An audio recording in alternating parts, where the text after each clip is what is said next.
गांव में सुबह का वक्त था। खेतों पर हल्की धुंध छाई थी और पंछियों की आवाज के बीच चौधरी परिवार का आंगन एक बार फिर शोर से भर गया था। चौधरी रामलाल के दो बेटे थे, बड़ा बेटा रघुवीर और छोटा देवेंद्र। दोनों की उम्र में सिर्फ 4 साल का फर्क था, पर जिद में दोनों बराबर।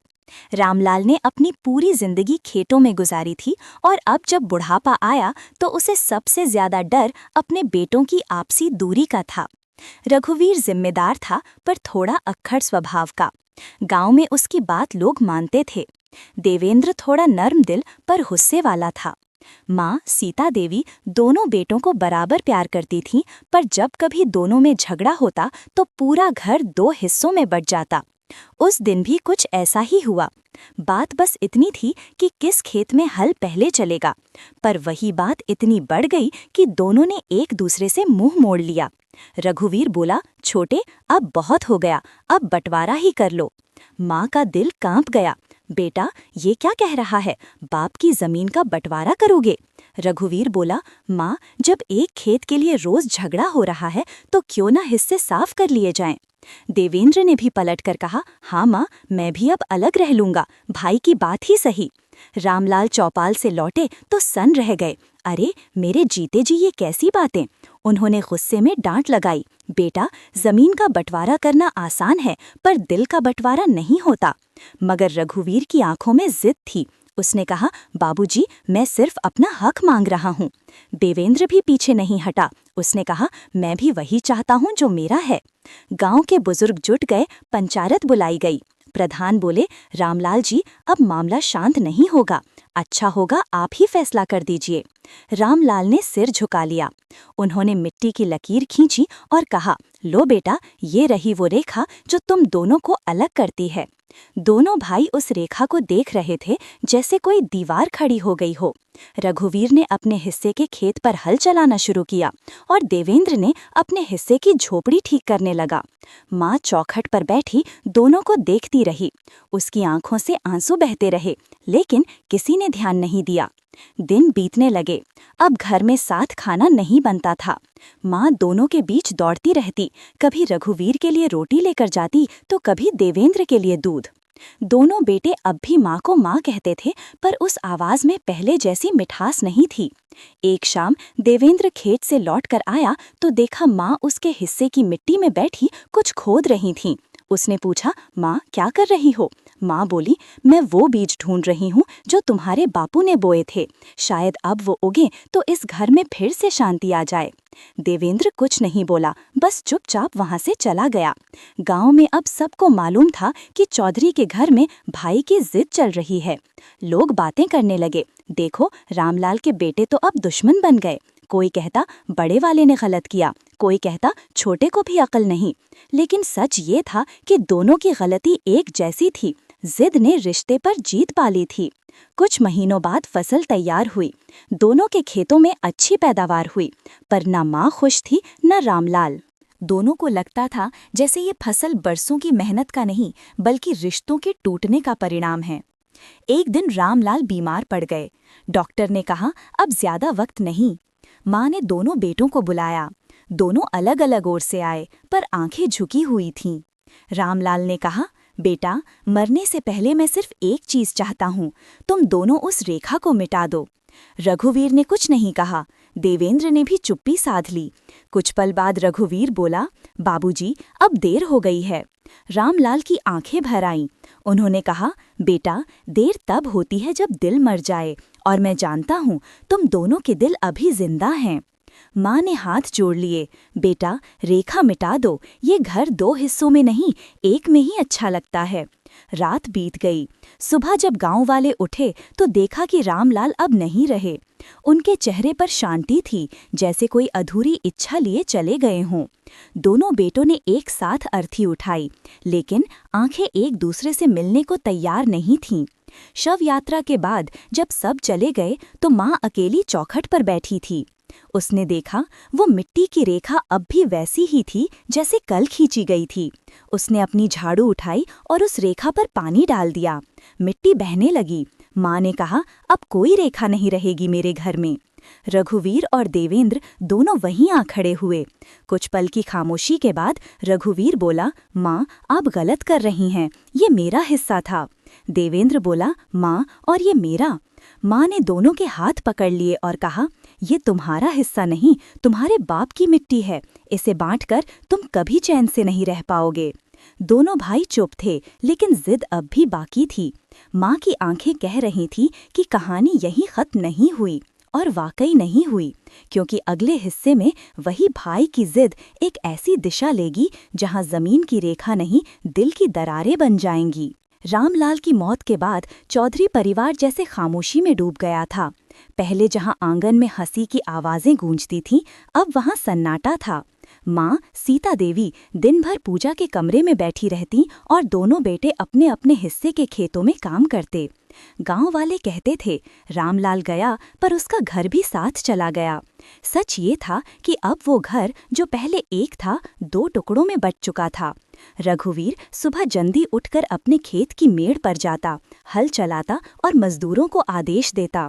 दूसरी तरफ देवेंद्र अकेले काम करता था, क्योंकि उसके पास मजदूर रखने लायक पैसे नहीं थे, पर उसकी मेहनत सच्ची थी। वो कहता, मैं किसी से कम नहीं। रघुवीर को जब भी देवेंद्र खेत में दिखता, उसके अंदर एक अजीब सी चिढ़ उठती, जैसे वो अपने छोटे भाई को नीचे देखना चाहता हो। और यही चिढ़ धीरे धीरे नफरत में बदलती जा रही थी। माँ बीच बीच में दोनों के पास जाती, कभी रघुवीर के खेत में जाकर पूछती, बेटा खाना खा लिया? तो कभी देवेंद्र के घर जाकर कहती, बेटा रघु से झगड़ा मत करना। मगर अब माँ की बातों का असर पहले जैसा नहीं रहा था। रघुवीर अक्सर कहता, माँ अब हमें अलग रहना ही ठीक है। और देवेंद्र कहता, माँ आप क्यों बीच में आती हैं, अब तो सब बट ही चुका है। माँ के दिल में हर दिन एक नया घाव जुड़ता गया। एक दिन की बात है, गांव में मेले की तैयारी हो रही थी। रघुवीर ने अपने बेटे रवि को नए कपड़े दिलवाए। देवेंद्र का बेटा सोनू भी मेला जाना चाहता था, पर उसके पास पैसे नहीं थे। वो माँ के पास गया और बोला, दादी मुझे भी मेला जाना है। माँ ने अपने संदूक से 100 रुपये निकाले और कहा, ले जा बेटा, खूब खेलना। देवेंद्र ने जब देखा तो गुस्से से भर गया। बोला, माँ आप मेरे हिस्से के पैसे उसके बच्चों पर क्यों खर्च करती हैं? माँ बोली, बेटा ये तो सब एक ही घर के हैं। देवेंद्र बोला, नहीं माँ, अब ये घर एक नहीं 2 हैं। माँ का दिल टूट गया। उसने कुछ नहीं कहा, बस चुपचाप अपने कमरे में चली गईं। उस रात वो देर तक जागती रहीं, आंसू बहाती रहीं। मन में बार बार वही सवाल गूंज रहा था, क्या मैंने ही अपने बच्चों को इतना बड़ा बना दिया? क्या आज वो अपने खून को पराया समझने लगे? इधर गांव में अफवाह फैलने लगी कि रघुवीर अपनी जमीन बेचकर शहर जाना चाहता है। देवेंद्र को ये बात सुनते ही गुस्सा आया। वो सीधा बड़े भाई के घर पहुंचा और बोला, भैया अगर आप जमीन बेचेंगे तो मैं पंचायत में जाऊंगा। रघुवीर हंस पड़ा, तेरे हिस्से की नहीं बेच रहा, अपने हिस्से की बेच रहा हूं, तुझे क्या दिक्कत है? देवेंद्र बोला, दिक्कत यह है कि ये जमीन हमारे बापू की थी, इसे कोई कैसे बेच सकता है? रघुवीर ने गुस्से में कहा, तो क्या कर लेगा तू? दोनों के बीच जोरदार बहस हुई, यहां तक कि बात हाथापाई तक पहुंच गई। गांव वाले बीच में आए, लेकिन अब देर हो चुकी थी। जिद दोनों की अपनी अपनी थी। उस दिन पहली बार रघुवीर ने अपने छोटे भाई को थप्पड़ मारा और देवेंद्र की आंखों में आंसू नहीं, आग थी। उसने कहा, भैया आज आपने जो किया उसका जवाब जरूर मिलेगा। उसके बाद से दोनों भाइयों की बोलचाल बंद हो गई। माँ ने कई बार कोशिश की कि दोनों फिर से बात करें, पर हर बार जवाब वही, अब नहीं। कुछ महीने बाद हालात और बिगड़ गए। रघुवीर ने अपने खेत का एक हिस्सा सचमुच बेच दिया। गांव में हड़कंप मच गया। देवेंद्र को जब पता चला तो वो सीधा तहसील पहुंच गया और रजिस्ट्रेशन रुकवाने की कोशिश करने लगा। वहां जाकर बोला, ये जमीन हमारे पूर्वजों की है, कोई इसे नहीं बेच सकता। लेकिन कानून के हिसाब से सब कुछ ठीक था, क्योंकि हिस्से बांटने के बाद रघुवीर को पूरा अधिकार मिल गया था। देवेंद्र हार गया, लेकिन अंदर से टूट गया। उस रात वो घर लौटा तो माँ चौखट पर बैठी थी। उसने माँ से कहा, माँ भैया ने हमारे बापू की मिट्टी बेच दी। माँ बोली, बेटा मिट्टी बिकती नहीं, बट जाती है, और जब दिल बट जाता है तो सब कुछ बिकने लगता है। देवेंद्र ने कहा, माँ अब मैं उन्हें माफ नहीं करूंगा। माँ ने उसका सिर सहलाया, बेटा माफ कर देना ही सबसे बड़ी जीत होती है। लेकिन जिद का जहर अब दोनों भाइयों में पूरी तरह उतर चुका था। दूसरे दिन जब गांव में रघुवीर के हिस्से के खेत में नए मालिक ने काम शुरू किया तो देवेंद्र वहां पहुंच गया। उसने कहा, ये जमीन पराया हाथ नहीं छुएगा। झगड़ा इतना बढ़ गया कि पुलिस बुलानी पड़ी। माँ बेहोश हो गई। गांव के लोग कहने लगे, अब चौधरी का घर खत्म हो गया। पुलिस केस दर्ज हुआ। दोनों भाइयों को थाने बुलाया गया। दोनों की आंखों में गुस्सा, पर दिल में एक अजीब दर्द था। रघुवीर ने कहा, मुझे कोई अफसोस नहीं। देवेंद्र ने भी ठंडे लहजे में कहा, मुझे भी नहीं। पर जब माँ वहां पहुंची और दोनों को हथकड़ी में देखा तो फूट फूट कर रो पड़ी। वो बोली, बेटा, मैंने तुम्हें हाथ पकड़कर चलना सिखाया था, आज तुम दोनों एक दूसरे को गिराने पर तुले हो। थानेदार ने दोनों को चेतावनी देकर छोड़ दिया, लेकिन उस दिन से गांव में चौधरी परिवार की इज्जत मिट्टी में मिल गई। गांव के लोग कहते, देखो भाई की जिद ने कैसे बाप का नाम मिटा दिया। माँ की तबीयत अब दिन ब दिन बिगड़ती जा रही थी। वो रातों को जागती, बापू की तस्वीर के आगे दिया जलाकर बैठी रहती। एक दिन उन्होंने दोनों बेटों को बुलाया और कहा, मैं अब ज्यादा दिन नहीं रहूंगी। अगर मेरे बाद तुम दोनों ने एक दूसरे से मुंह मोड़ा तो मेरी आत्मा चैन नहीं पाएगी। दोनों बेटे सामने बैठे थे, पर कोई कुछ नहीं बोला। माँ की आंखें दोनों के चेहरों पर घूमी, एक पर गुस्सा, दूसरे पर दुख। उस रात भारी बारिश हुई, बिजली कड़क रही थी। माँ ने मंदिर में बैठकर भगवान से कहा, अगर मेरी मौत ही इस घर की आखिरी रेखा मिटा सकती है तो मुझे उठा ले। सुबह जब देवेंद्र उठा तो देखा माँ मंदिर में झुकी पड़ी थी। उसने आवाज दी, माँ, लेकिन जवाब नहीं आया। वो भाग कर गया, रघुवीर को बुलाया। भैया, माँ नहीं रही। रघुवीर के हाथ से लोटा गिर पड़ा। वो दौड़ता हुआ मंदिर पहुंचा और माँ के पैर पकड़कर रोने लगा। माँ, मैं गलत था। देवेंद्र भी वहीं घुटनों के बल बैठ गया। माँ, अब तो उठ जाओ। लेकिन अब बहुत देर हो चुकी थी। माँ की चिता जल रही थी। दोनों बेटे एक साथ बैठे थे। पहली बार दोनों की आंखों से एक साथ आंसू बहे। देवेंद्र ने धीमे से कहा, भैया, माँ ने जो कहा था शायद वही सच था। जमीन का नहीं, दिल का बंटवारा सबसे बड़ा होता है। रघुवीर ने सिर झुकाकर कहा, अब मैं सब मिटा दूंगा। अगले दिन गांव वालों ने देखा कि रघुवीर खुद अपने खेत की मेड़ पर फावड़ा लेकर गया और वो रेखा जो दोनों हिस्सों को अलग करती थी उसे पूरी तरह मिटा दी। मिट्टी में पानी बह गया और साथ ही वो जिद भी जो बरसों से दोनों भाइयों के बीच दीवार बनी हुई थी। माँ नहीं रही, पर उसकी आखिरी इच्छा पूरी हो गई थी। पर क्या ये कहानी यहीं खत्म हुई? नहीं, क्योंकि तीसरे हिस्से में भाई की जिद अब एक नई समझ और पछतावे में बदलेगी, जब रघुवीर और देवेंद्र अपने बच्चों में वही गलती दोहराते हुए देखेंगे। माँ की चिता को जले हुए महीना बीत चुका था, लेकिन उसके धुएं की गंध अब भी चौधरी के घर की दीवारों में बसी हुई थी। माँ की मृत्यु के बाद पहली बार रघुवीर और देवेंद्र ने साथ बैठकर खाना खाया था। दोनों के बीच न कोई शब्द थे, न कोई शिकवा, बस खामोशी थी। वो खामोशी जो बीते वर्षों की गलती का एहसास करवा रही थी। माँ की मौत ने जैसे उनकी जिद को जला दिया था, लेकिन राख अब भी बाकी थी। गांव वाले अब भी दोनों भाइयों को देख कहते, अब तो सब ठीक है ना, और दोनों सिर हिला देते। पर दिल के अंदर एक बोझ अब भी जिंदा था, मिट्टी का कर्ज जो सिर्फ जमीन का नहीं, माँ के आंसुओं का था।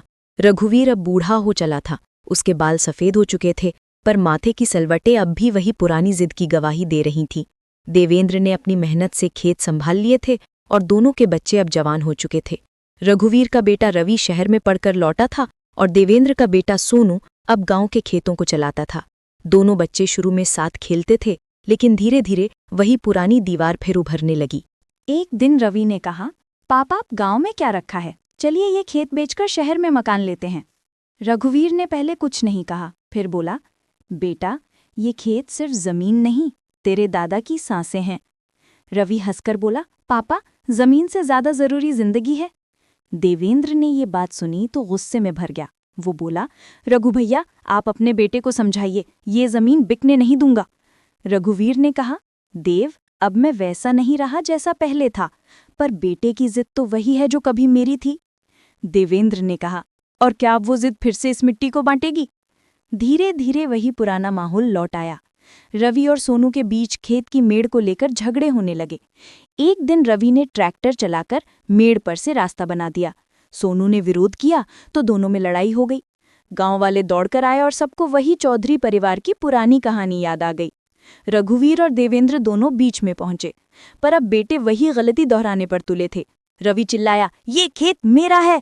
सोनू बोला, ये जमीन मेरी माँ की इज्जत है, कोई नहीं छीन सकता। दोनों ने एक दूसरे को धक्का दिया। देवेंद्र ने रोकने की कोशिश की, लेकिन गिर पड़ा। रघुवीर ने अपने बेटे को झापड़ मार दिया। शर्म नहीं आती? वही जमीन जिसके लिए मैंने अपने भाई को खोया, आज तू उसी के लिए लड़ रहा है। रवि चौंक गया। पहली बार उसने अपने पिता की आंखों में वो दर्द देखा जो शब्दों से नहीं, पछतावे से बोलता था। देवेंद्र ने भाई का हाथ थामा और बोला, भैया, जिद फिर लौट आई है, पर इस बार हम हारेंगे नहीं। रघुवीर ने गहरी सांस ली और कहा, हाँ देव, अब ये रेखा हमसे आगे नहीं जाएगी। शाम को दोनों भाइयों ने गांव के लोगों को बुलाया। चौपाल में सब इकट्ठे हुए। रघुवीर खड़ा हुआ और बोला, गांव वालों, मैंने एक गलती की थी जो आज तक मेरी आत्मा पर बोझ बनी रही। मैंने जिद में अपने भाई से घर बांट लिया, खेत बांट लिए, पर चैन नहीं मिला। आज मैं अपने बेटे की जिद को मिट्टी में दबा रहा हूं। ये जमीन अब किसी की नहीं, सबकी है। गांव वाले हैरान थे। देवेंद्र ने आगे बढ़कर कहा, भैया जो कह रहे हैं वही मेरा भी फैसला है। ये खेत अब चौधरी परिवार की नहीं, हमारे बापू की धरोहर है। हम इसे बेचेंगे नहीं, बांटेंगे नहीं। दोनों भाइयों ने अपने बच्चों के सामने वही मिट्टी की रेखा फिर से बनाई, पर इस बार मिटाने के लिए। रघुवीर ने फावड़ा उठाया, देवेंद्र ने उसके साथ मिलकर मिट्टी बराबर की। गांव वाले तालियां बजाने लगे।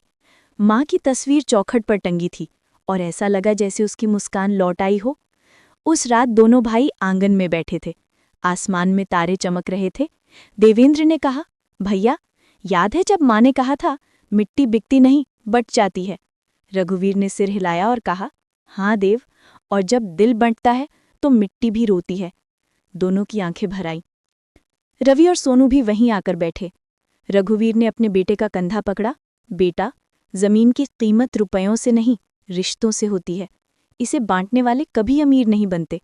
सोनू ने भी धीरे से कहा, दादा की मिट्टी अब फिर से एक हो गए। कुछ दिन बाद दोनों भाइयों ने अपने खेत में माँ के नाम से कुआं खुदवाया, सीता कुआं। गांव के लोग वहां रोज पानी भरने आते और हर बार उस कुएं के पास रघुवीर और देवेंद्र की कहानी सुनाई जाती। बच्चे पूछते, बाबा ये कुआं क्यों बनवाया गया? तो बुजुर्ग जवाब देते, ये उस माँ की याद में है जिसने दो बेटों को जिद के पार प्यार सिखाया। अब चौधरी परिवार फिर से एक साथ रहने लगा। रघुवीर और देवेंद्र एक ही चौपाल पर बैठकर बीड़ी पीते, खेत की बातें करते, बच्चों की शादी की चर्चा करते। और हर बार जब कोई नया झगड़ा गांव में उठता तो दोनों कहते, देखो भाई की जिद ने हमें क्या सिखाया। मिट्टी का कर्ज सिर्फ जमीन का नहीं, रिश्तों का होता है। आखिर में जब रघुवीर बीमार पड़ा तो देवेंद्र उसके सिरहाने बैठा रहा।